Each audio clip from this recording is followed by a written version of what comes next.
আমি 16 বছর বিএনপি করছি। তো এখন বিএনপি যদি অন্যায় করে বিএনপির দালালি করা লাগবো না? সচেতন যারা আছে তারা কেউ যদি অন্যায় করে তাইলে দালালি করবে না। আমি যতটুকু দেখছি, ইন্ডিয়া বাংলাদেশকে পরিচালনা করে। অনেকে বলবেন জামাত আসলে করবে না, জামাত জামাত আসলেও ইন্ডিয়া পরিচালনা করবে, কেননা জামাতের যে রাজনীতির স্টাইল এটা ইসলামের মতন।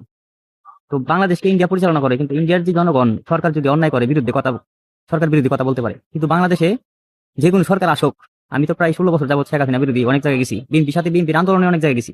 10 মাস 2014 সাল মহাসমাবেশের মধ্যে এটার মধ্যে ছিলাম, নয়াপল্টন। তো আরো অনেক জায়গায় ছিলাম, যেরকম খালেদা জিয়া ভৈরবে অনেকবার আসছিল। ভৈরবে তো আমি খালেদা জিয়ার কমসে কম 2বার দেখছি, ঢাকায় দেখছি 2বার। তো এরকম অনেক জায়গায় আমি গেছি বিএনপির হইয়া। তো বিএনপি যদি এখন দেশ চালায়, আমাদের জনগণের কিছু না দিতে পারে, জনগণের বিরুদ্ধে কাজ করে বা জনগণকে কিছু না দিতে পারে, তাইলে কি বিএনপি দালালি করবো? অন্তত আমি আমার মতো সচেতন নাগরিক অন্তত করবে না। আর আমি যেটা বলছিলাম, তো ইন্ডিয়া বাংলাদেশকে পরিচালনা করে, তো ইন্ডিয়া বাংলাদেশ পরিচালনা করার পর ইন্ডিয়ার জনগণ কিন্তু সরকারের বিরোধী কথা বলতে পারে, কিন্তু বাংলাদেশের ক্ষেত্রে উল্টো, সরকার বিরোধী বা সরকার যে কোনো অন্যায় করলে এটা বিরোধী বললে চাইলে বলে যে এটা জনবিরোধী কথা, মানে জনগণ বিরোধী কথা। তো আমরা কি জনগণ না? আমরা তো জনগণ। আমরা জনগণ, জনগণের কথা বলি। তো এটা সরকার বিরোধী হয়ে যায় আর জনগণ বিরোধী হয়ে যায়। তো তারা ক্ষমতা আইসা ভাবে যে জনগণের কিছু চাওয়া পাওয়া নাই।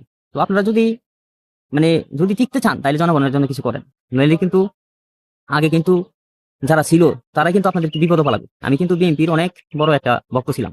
তো এখন আমি বিএনপি করি না। এর কারণ কি? এর কারণ আছে না, 16 বছর বিএনপি করছি, এখন বিএনপি করি নাই। এর কারণ আছে না, ভৈরবে রাষ্ট্রপতি জিল্লুর রহমানের ছেলে পাপন 2009 সাল যখন আমাদের দোকানের সামনে গেছিল, তখন আমি পাপনের সাথে হাত মিলাই নাই।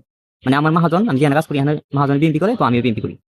আবার লোকেশন টোকেশন সবকিছু আমি দেখা দিতে পারবো, ফরমান সহ দেখা দিতে পারবো। তো আমার সাথে একজন ছিল, ছেলে ছিল, শিলিম করে নাম, নিউটনে এখন তার ব্যবসা করে বাঙালি।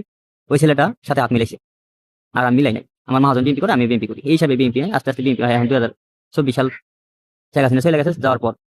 তো এখন বিএনপি ক্ষমতা আছে, এখন বিএনপি করে না কেন? কেন? এর কারণ কি? মানে আমাদের জনগণের জন্য তারা কিছু করতে চায় না।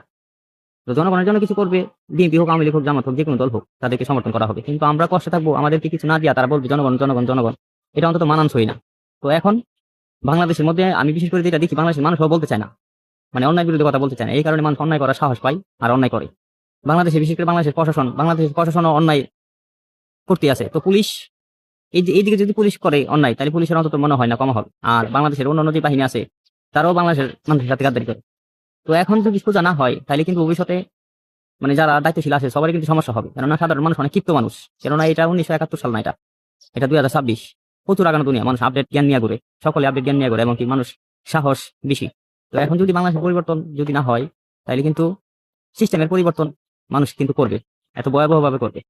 যদি এখন সতর্ক না হও, সচেতন না হও, তাহলে কিন্তু ভবিষ্যতে বসানো লাগবে। ধন্যবাদ।